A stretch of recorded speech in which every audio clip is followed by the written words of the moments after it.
Thank you for joining us today. I'm Carrie Bourne. I'm from the Office of Continuing Education at UW-Whitewater, and we host the Fairhaven Lecture Series here at Fairhaven Senior Services each semester. Each semester we focus on a theme. Sorry, long hair. We focus on a theme, and this semester we're taking a closer look at World War II. We've had some excellent lectures over the past couple months, and we have lectures through the end of April every Monday at 3 o'clock. And today's presenter is Dr. Molly Patterson. She teaches Middle Eastern and Islamic history at UW-Whitewater. She specializes in the pre-modern history of Islamic sectarianism in the Arabian Gulf. She has lived and studied in both Oman and the United Arab Emirates under the auspices of the Fulbright program. Her research languages are Arabic and Urdu. Please welcome Dr. Molly Patterson. Thank you so much, and thank you for inviting me. I'm so excited to be here, and thank you, Carrie, for organizing this fantastic lecture series on the importance of World War II and its legacies. I'm going to talk to you today about World War II and the creation of the modern Middle East as we know it today. I feel very strongly as a historian of the Middle East that both World War I, World War II, and the ensuing Cold War has done more to shape our world today than almost any other three events in human history. World War II saw the breakdown of the colonial world system, a system that primarily benefited Western Europe throughout the first half of the 20th century. My talk is going to focus primarily on the creation of the State of Israel, perhaps the best known of all Middle Eastern hotspots in the modern political landscape. This talk is an examination of the collapse of European imperialism, especially under a system called the mandate system. And if you've never heard of the mandate system, don't worry, I'll explain it to you fully when we get there. It's an examination of the collapse of the mandate system implemented by France and Great Britain in Greater Palestine, and the subsequent establishment of the State of Israel on May 14th of 1948. So if anyone here has studied Israeli history at all, you know that Israel was established on May 14th and then went to war the following day with its Arab neighbors. So I'll contextualize that a little bit in this lecture. My talk is organized in three sections. First, I'm going to talk about the idea of Zionism, which is a very complex idea because it means different things to different people. Then I'll talk about mandate imperialism and some of the post-World War II politics in the region that were directly impacted by the collapse of European imperialism. Although international support for Holocaust survivors certainly influenced the creation of the State of Israel, it was by no means the only contributing factor to Israeli statehood.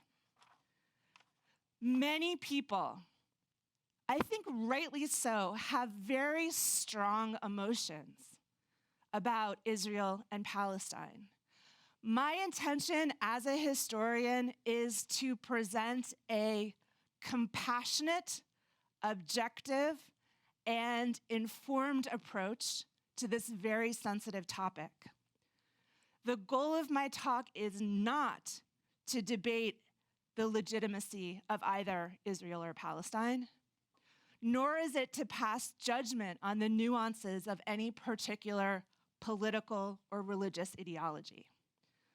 Instead, I am simply using Israel-Palestine as a case study in order to illustrate the direct impact of the collapse of European mandate imperialism in World War II in the Middle East. So to that end, because I love debate and I teach a course on Arab-Israeli politics, I thought I would share some resources with you if you're interested in pursuing this topic a little bit more. One of the best resources I've found for people who are interested in some of the controversies surrounding Arab-Israeli politics, particularly in the modern world, is an online podcast called Intelligence Squared. And as you can tell, they put in some very, very controversial topics. Here we have 2 prompts. One is a democratically elected Hamas is still a terrorist organization. So there's a group that's arguing for that and a group that's arguing against that in a very formal Oxford-style debate. Usually they're high-level politicians, members of the United Nations, people who are very informed on these issues. Another prompt that they've done recently, the UN should admit Palestine as a full member state. So again, it's on all sides of the political spectrum, and people do a really good job in this podcast. And you can also watch it online on the computer. They do a really good job of presenting clear empirical evidence to support their lines of argumentation. I also would recommend these 2 books. These are the books I use in my Arab-Israeli history class. One of them is the Arab-Israeli Reader, which is chock full of primary sources, speeches, UN resolutions, white papers that really speak to some of the most pivotal events in Israeli Arab politics. Another book that is perhaps a little bit more accessible is a book called The Lemon Tree, which is by a fantastic researcher named Sandy Tolan. And it's the story, true story of both an Israeli family and a Palestinian family that are trying to make their way in post-World War II Israel, and mapping out some of the struggles that both families experience, the Jewish family in the wake of the Holocaust and the Palestinian family in the wake of losing their home. It's a beautifully written book, and one that I feel really presents both sides of the story quite clearly. I'm actually really excited for the Q&A section of this, but I wanted to tell you a little bit about how I approach this as a professional, this topic as a professional. I've made the professional decision to approach Arab-Israeli politics in a very specific way for a very specific reason. I've decided to approach it in a way that really does not speak at all to my personal political feelings or my religious feelings at all. And I've done that through trial and error, through 10 years of trial and error. I don't always succeed, but I try my best to present primary sources and evidence so that my audience and my students can draw their own conclusions. Does that make sense? To that end, I respectfully request that in the question and answer portion that you don't ask about my personal political beliefs or my religious beliefs. If you want to talk about your own, that's totally on the table, but I will smile and move to the next question. All right? I have found that particularly with the topic of Israel and Palestine, my discussions are always more productive when I intentionally leave my personal feelings about the issue behind. I do my own Intelligence Squared type debates in my Arab-Israeli class. If I know one of my students well, and if I know they have strong political views, either pro or con Israel or pro or con Palestine, I'll actually assign them to the side that I know that they don't support ideologically, so that they're sometimes not so happy about this, so that they can kind of draw their own conclusions and learn the argument from the perspective of the other side, which I think is really, really valuable when we talk about something that's so emotional for so many people. I do this so that they can open their mind to opinions that are divergent from their own. So I'm going to start with a question that on the surface seems like a super easy question, but it actually is a little bit more nuanced than a lot of people imagine. And that question is, what is the Middle East? Right? What is it? What is common about people in the Middle East? What commonalities exist? Does anyone have any ideas? What are some of the common things that make somebody Middle Eastern? Certainly there are 3 different continents, right? People live on 3 different continents. They speak a number of different languages: Turkish, Persian, Arabic, Hebrew. Practice many different religions: Islam, Christianity, Judaism. There are atheists in the Middle East. There are Druze in the Middle East. There are Baha'i in the Middle East. So what makes somebody Middle Eastern? I am going to argue as a historian that the Middle East itself is a relatively new idea. It's a relatively new historical construct, and one that relies on a European definition of a modern nation state.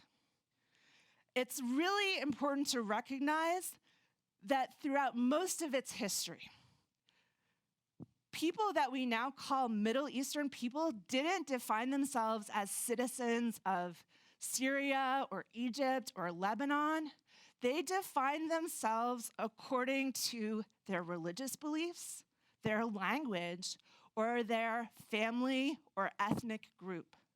The idea of nationalism and a nation state is really a Western idea. It wasn't until the 19th century that many of the countries we now think of as Middle Eastern countries came to exist.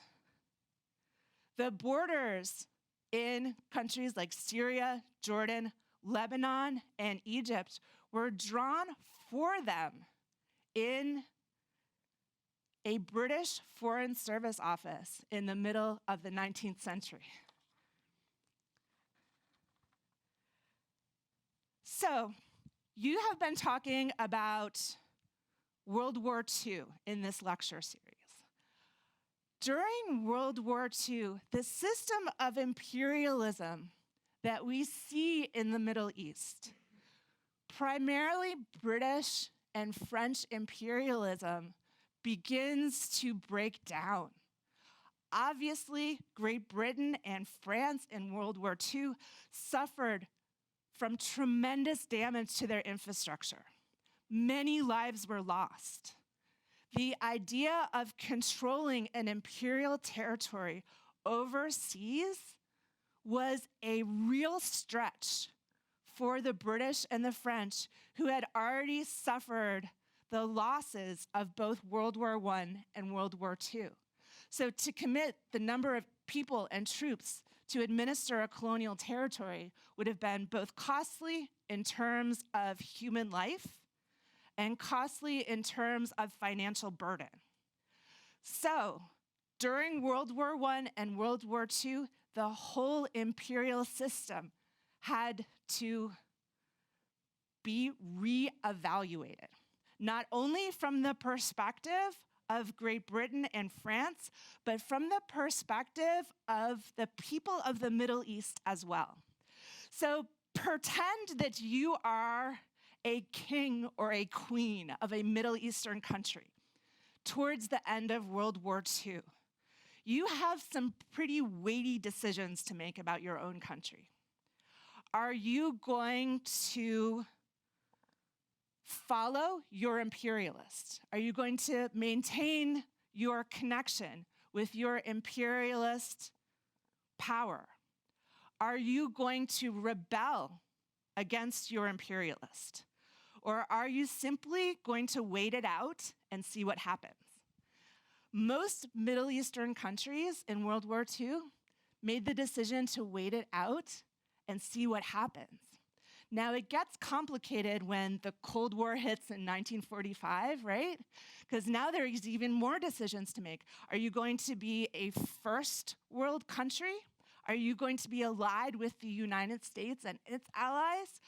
Are you going to be a second world country? Are you going to ally yourself with the Soviets? Or are you going to be a third world country and go about things on your own? Those are all designations that actually came out of the early Cold War period. Adding a level of difficulty to that, if you're a king or a queen of a Middle Eastern country, do you want to join the Westerners who had imperialized your country, sometimes for hundreds of years? Or do you want to join the communists who, as I'm sure you all know, took a very dim view of religion and religious diversity, right?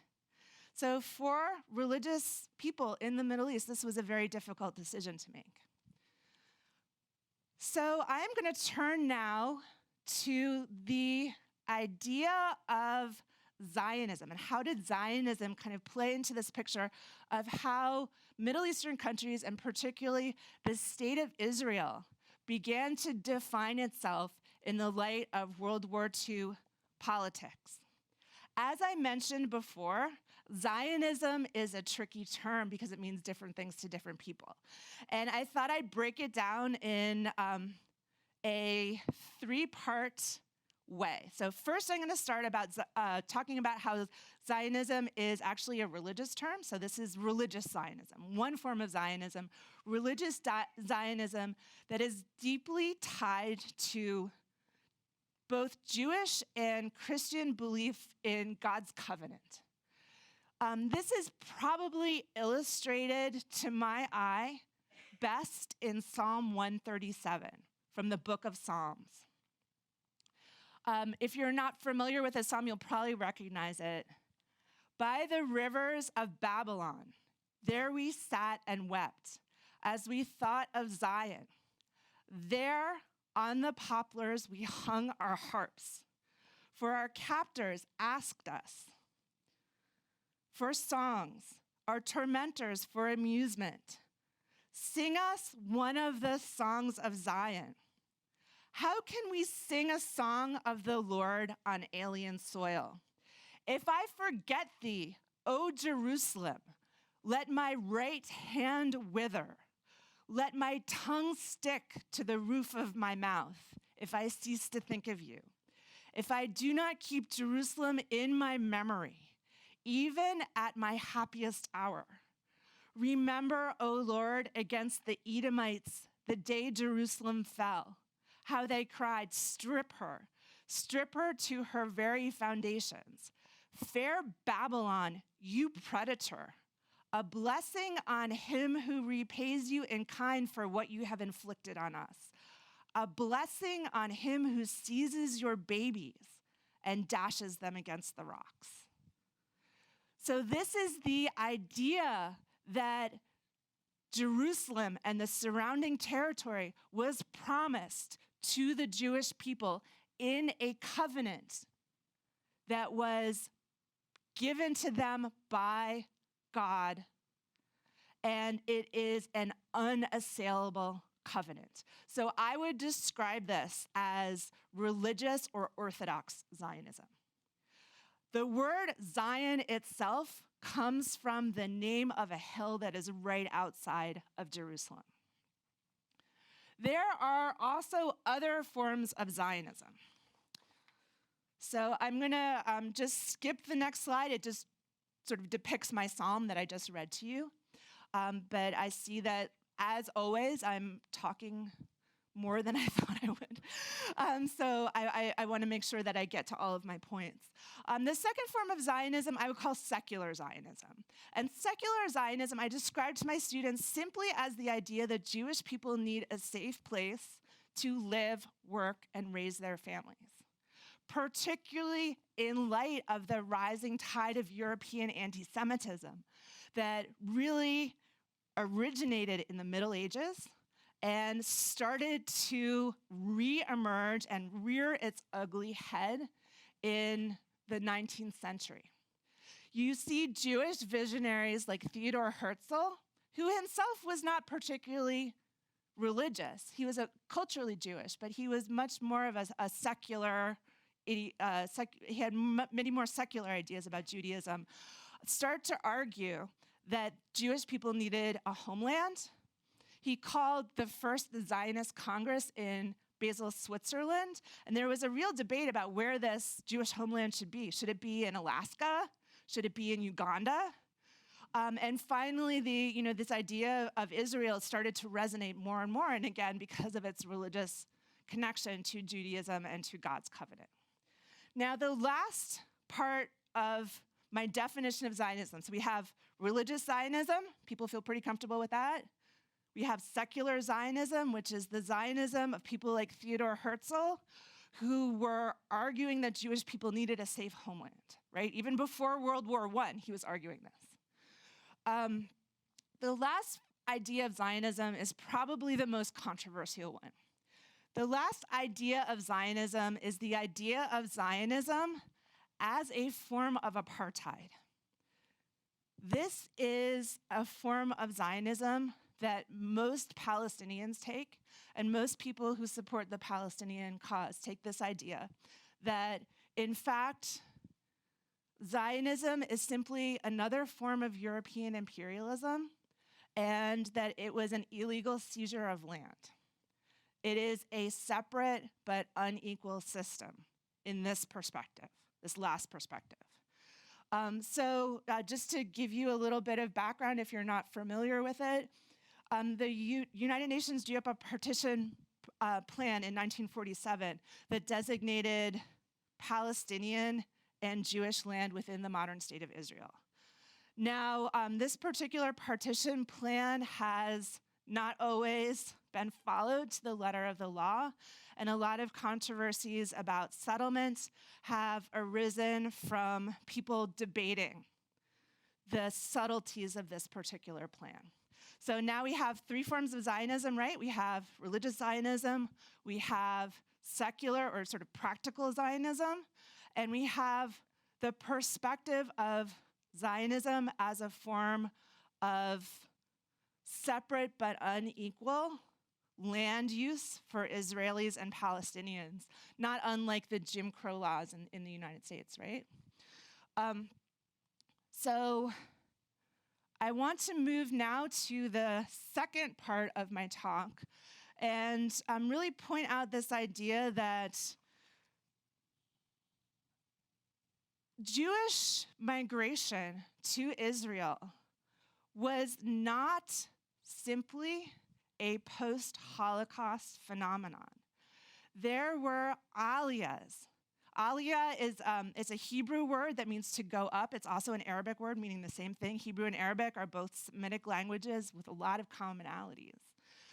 And there were different aliyahs or different groups of Jewish migrants heading to the state of Israel, really starting in the late 19th century. Of course, in the wake of the Holocaust, you see the aliyahs grow.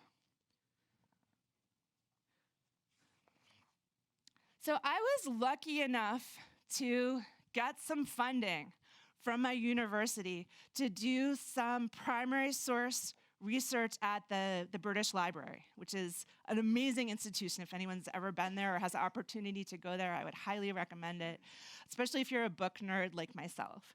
So I was looking at primarily War Office records from Great Britain that described the formation of Israel. I was interested in British perspectives on Zionism, both British Jewish perspective and British Christian perspectives on Zionism. And I discovered something that really struck me pretty hard.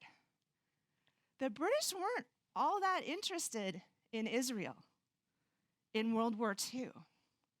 They were much more concerned with another country that was east of Israel-Palestine. Can anyone guess what that might be? Even farther east than Egypt. It was India. Yes, they were interested in India. And they were interested in India because India was the most lucrative empire for the British. They were more interested in keeping India as a British colony than anything that was going on in the Middle East in World War II. It was, for the British, really a backwater of this whole show, right? So I want to talk a little bit about mandate imperialism and how the collapse of British mandate imperialism has colored Arab-Israeli history. So in order to do that, I want to first define mandate. So a mandate is an authorization granted by the League of Nations. So for those of you who don't study a lot of modern world history, the League of Nations was like the grandfather of the United Nations.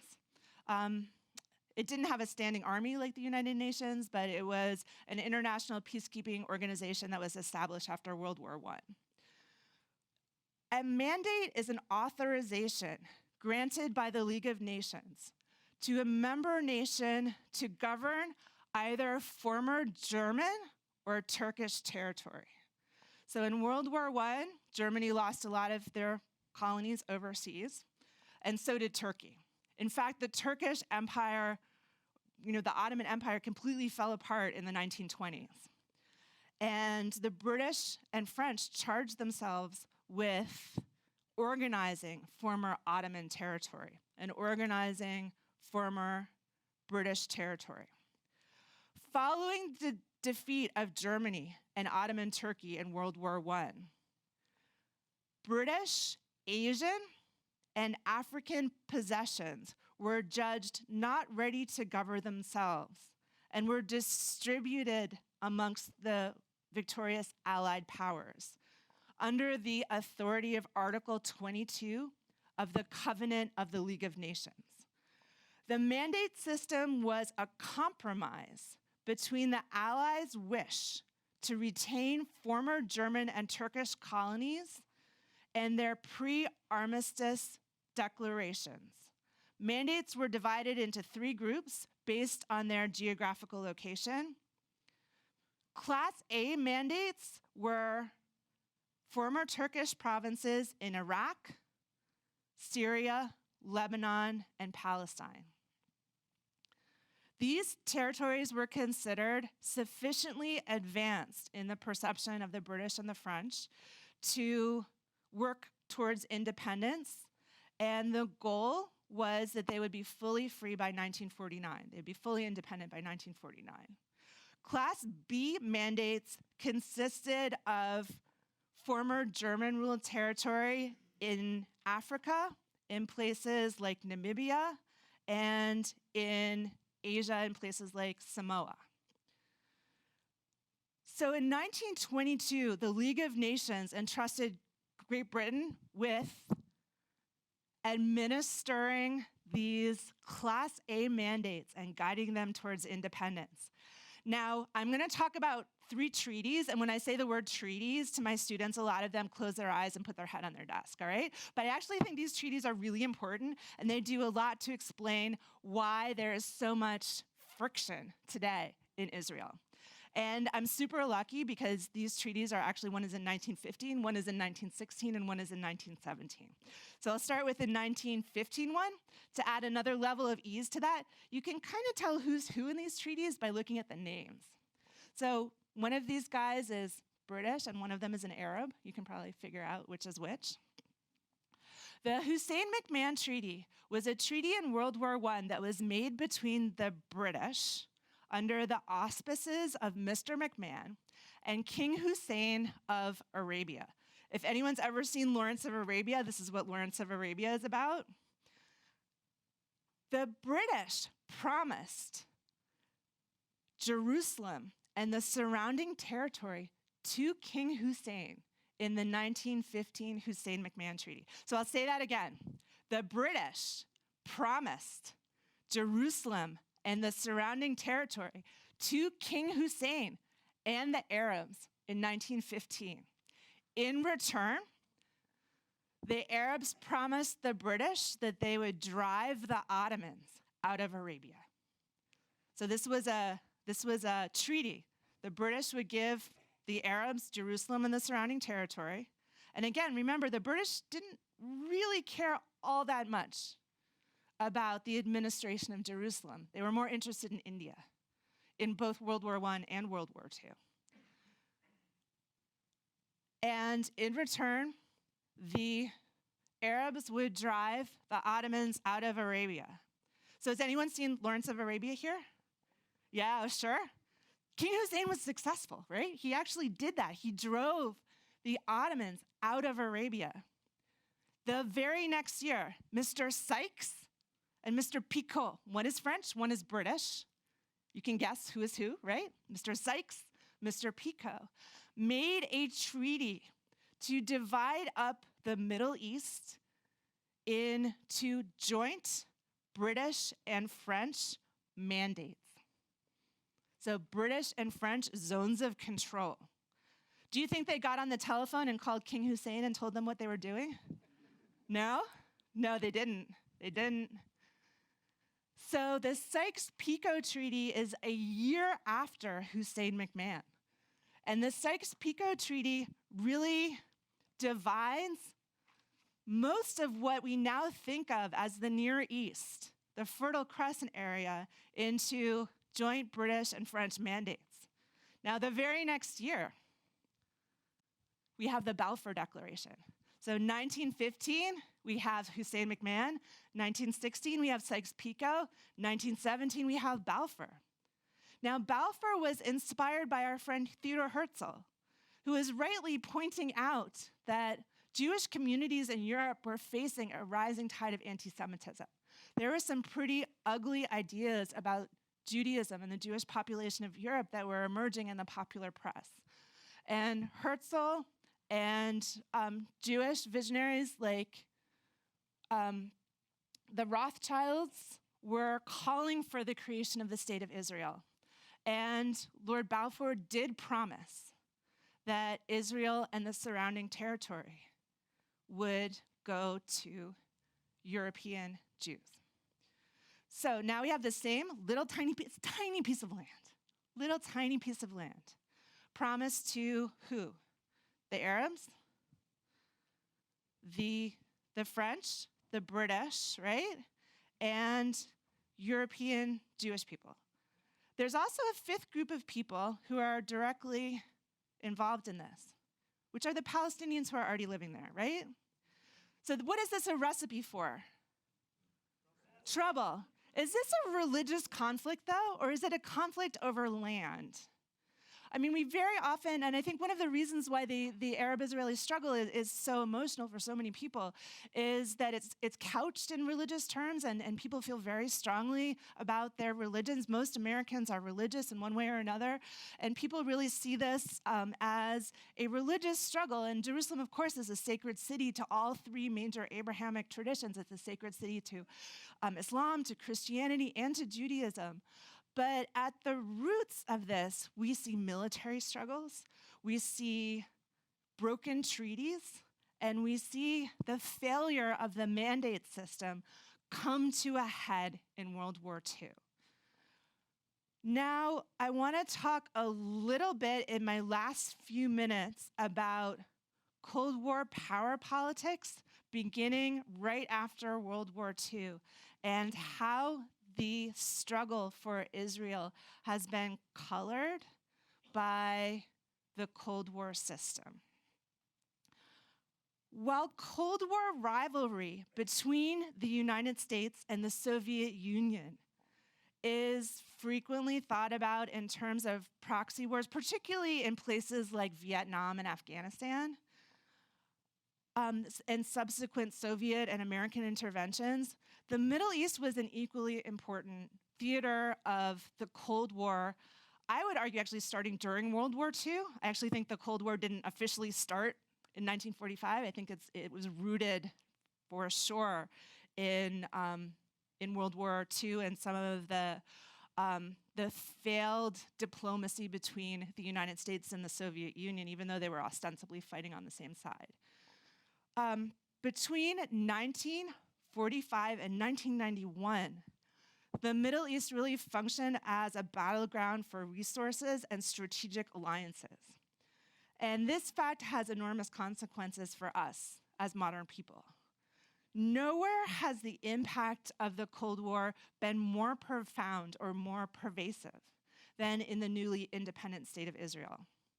The triumph of Israelis during the first Arab-Israeli War, that war that started on May 15th of 1948, is just one example of competition for regional influence, and how this political destiny really altered the Middle East. As I study this more and more, I begin to see themes repeated. Themes like struggles for land ownership, increasingly for energy, and increasingly for water. I don't know if you've been following the news at all about the Golan Heights. There is a real disagreement now, once again, about who the Golan Heights should belong to. Should it be Syrian? Should it be Israeli? Should it be administered by an international consortium? The Golan Heights, for those of you who haven't studied this, is a very water-rich territory in the north of what is now the modern state of Israel. We see power politics fought over resources. And I would like people to keep their eye on the news, because my projection as a historian, of course, historians are not fortune tellers. Would that we were, we would drive a lot nicer cars, right? But my projection as a historian is that the wars of the future are going to be water wars. And I really feel like this current struggle in Golan is probably one of the first real concrete empirical examples of that type of warfare. So in conclusion, once again, I wrote way too much. In conclusion, my Arab-Israeli history students often joke that I keep repeating the phrase, it's complicated, right? It's complicated. In one way, it's true, it is complicated. The importance of the creation of the State of Israel in 1948, after the genocide of the Jewish people at the hands of Adolf Hitler, has forever changed the map of the modern Middle East. On the other hand, there are things that are not complicated about this.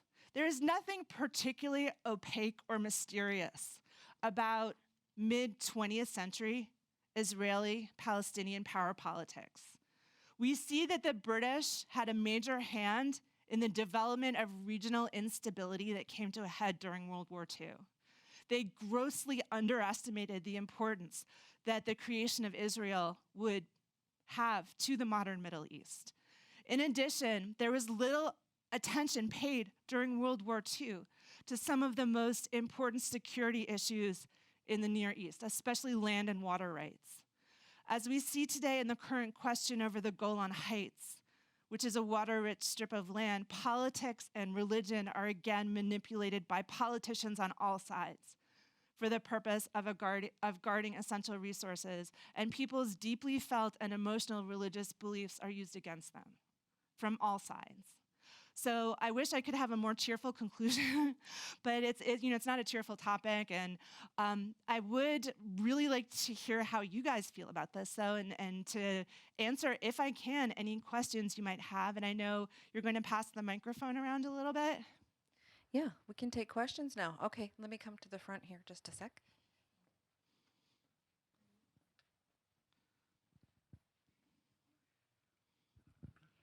The three treaties that Yes. you talked about, are these basically repeal and replace, or are they all just kind of mixed together in a big bowl? Mixed together in a big bowl, for sure. They were not repealed, and they certainly were not signed by all parties. So again, this is really if you're going to write, I like your bowl metaphor, because if you're going to actually write a recipe for a political disaster, you would mix it in that bowl, right? Right. Do you think that the two-state solution to the Israeli-Arab conflict is dead, or possibly would be reignited? I don't think it's dead. I really don't. I think that it certainly is. I'm going to say it again. It's complicated. It's difficult. But I hope that it is not dead, because I'm not predictive or anything like that. But as a historian, it really seems to be one of the more, and again, I've done this debate with my students a lot, and from the evidence that they've shown, it seems to be one of the more logical solutions. Not that people always follow the most logical path, but I don't know what another solution would be. Does anyone have other solutions that they think would potentially be? No, right? One state, right? One state, which it is in a way now, right? The way I like to explain the Palestinian territories, particularly to my North American students, is that Palestinian territories operate almost like First Nation reservations or Native American reservations, that they're semi-autonomous regions within the state of Israel. So we all know that Gaza and the West Bank are currently run by Hamas, which the international community has condemned as a terrorist organization. And the West Bank is run by the Palestinian Authority. And again, they don't get along themselves. So I think one of the big problems is that Palestine and Palestinians don't have a united system of representation.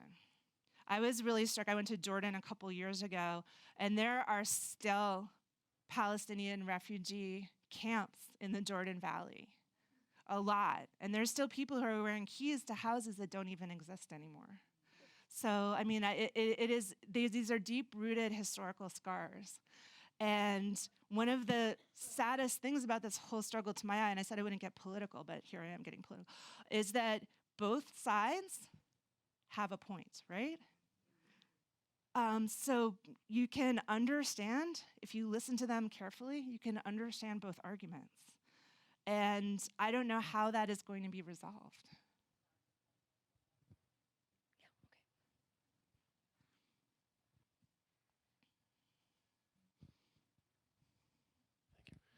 There was a conference, was it Lucerne in 1923, that sort of settled, quote unquote, the post-World War I boundaries. How do all these declarations fit in there? And did that survive World War II, that 1923 division? That did not survive World War II. I don't know exactly the causes of what made it fall apart. My understanding, and again, this is a very sketchy understanding of that particular conference, is that it was inspired by the League of Nations. And of course, the League of Nations, I think, lost a lot of credibility during World War II because of things like the War Guilt Clause and, you know, the German hyperinflation and all of that. So many of the treaties that were made under the auspices of the League of Nations lost a lot of credibility. Okay.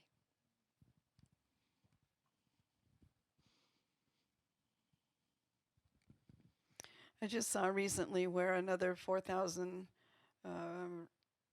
housing units had been authorized to be built in the West Bank. My question is, how long do you think that the land, the state of Israel, including the Palestinian area, can sustain as many immigrants moving in there as they planned for? Wow, that's a really good question, and one that I honestly can't answer. I think that would be, if you ever have anyone come talk about the ecology of the region, I think that would be a really interesting question to ask somebody that talks about sustainability, because I'm sure you all know that the environment in Israel-Palestine is incredibly fragile. It's a desert environment. It's a very, very fragile ecosystem, and certainly overpopulation on all sides has damaged a lot of that land, and certainly water as well. Yeah.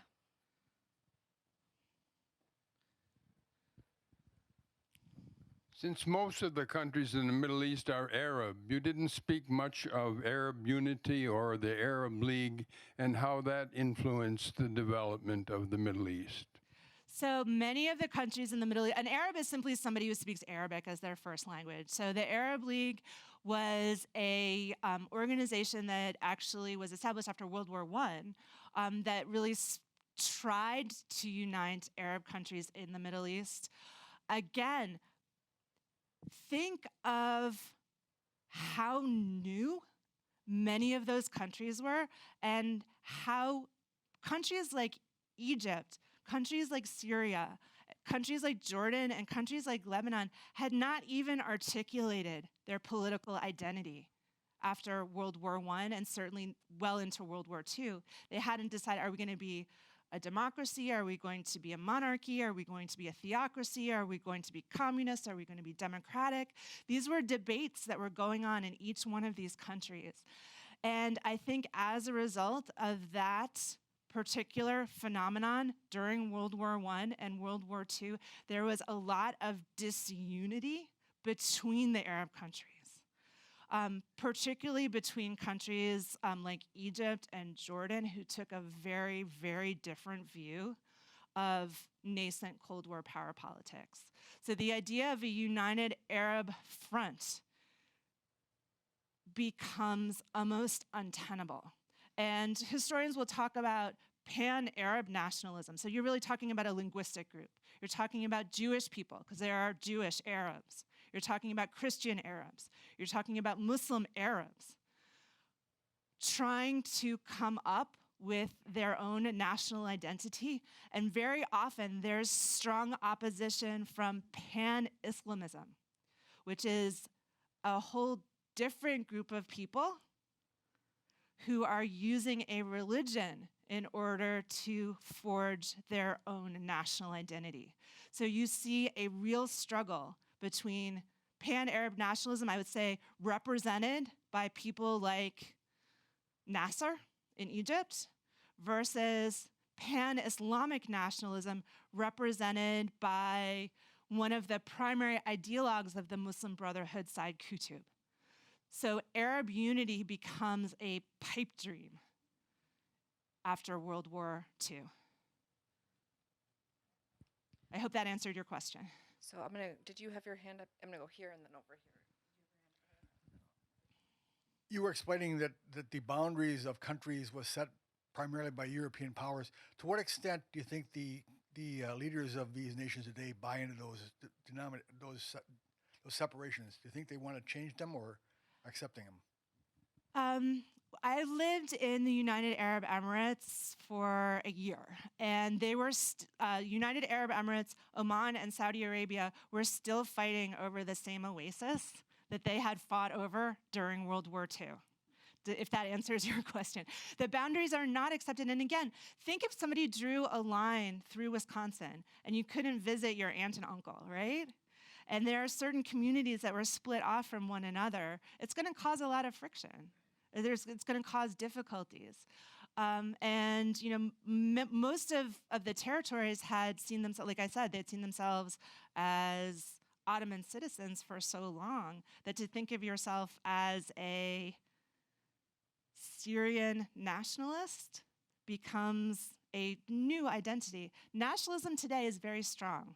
Nationalism has not gone away. So I think in 2019, there is certainly a very strong Syrian national identity, Egyptian national identity, etc. But again, these are new articulations, or relatively new in the historical scope.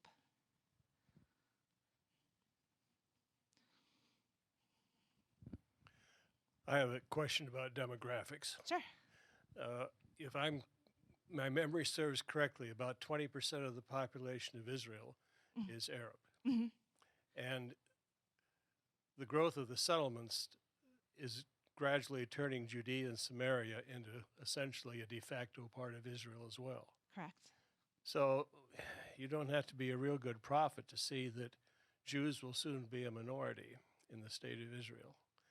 My question is, do you think Israel can be both a Jewish state and a democratic state? Wow, that's a really good question. Thank you. Yes. So can Israel be both? I'm actually going to use that for my debate. Yes, I think that's one I really have to think out. Can it be both a Jewish state and a democratic state? I certainly hope so. But again, I don't have the power of prediction. Right. Yeah, I'm gonna probably have to get a used one at this point. Yes, I think it's a really good question. Certainly, Israel is a democracy today, although not all Palestinians would agree with that, right? So Israelis would say they're a democracy. Again, it's like Zionism. It means such different things to so many different people. that maybe the question would be like, for my debate group, it could be, can Israel sustain its democracy in the next 10 years, right? Looking at just like a short-term projection. And I think you could find better empirical evidence on both sides to build that argument. My best answer to that is I don't know. All right. Other questions? Lots to take in. These are great questions. I really appreciate Yeah, them. yeah. Okay. Well, There's one more right one here. here. I didn't catch. Who, you here? You said Hamas is considered a terrorist organization, Right. but it's running the East-West Bank, It's running. It's not running the West Bank. It's running the Gaza Strip. the Gaza Strip. Right. And I wondered, so Israel itself is doing their democratic thing, and Hamas Right. is okay. It's like a semi-autonomous government. It was elected in 2006. It was a smack in the face to the international community because international community wanted Gaza to run a free and fair election, and then they elected Hamas. Okay. So how does the international community handle that? Okay, but Right. so the Gaza is like a state in a nation. Right. sort of? It's like a Native American reservation with its own Well, that's leadership, what and you that would said. be Hamas, but within the rubric of a larger Okay. nation now, state. So okay. nobody has a Palestinian passport at this point, right? You have Palestinian papers, right. but since Palestine is not recognized as a country right now, it would still be Yeah. considered part of Israel. Yeah, I understand Okay. that, but I've got to finally understand the picture. Thank you. Oh, you're welcome. Any other questions? The Middle East is so complex, and the average person in this country doesn't understand all the things that go on in that thing. I've heard in the past where if there was a third world war, that's where it would start at. Well, some have worried that the situation in Syria, since it's really looking more and more like a Cold War proxy war, would devolve into that type of a situation. But that's a whole nother lecture, so please invite me back. And then I've also heard too, with all the sand they got over there, turned it into glass, and we wouldn't have all those problems that we have faced. I don't know about that. I don't know if that's the most Public ethical opinion would not go decision. with that. No, I wouldn't go with that either. I think that is not very humanitarian. Time for another question? Anybody else? Okay, if you want to chat maybe briefly, Dr. Patterson will be here. But please join me in thanking Dr. Thank you. Molly Patterson. Thanks, everybody.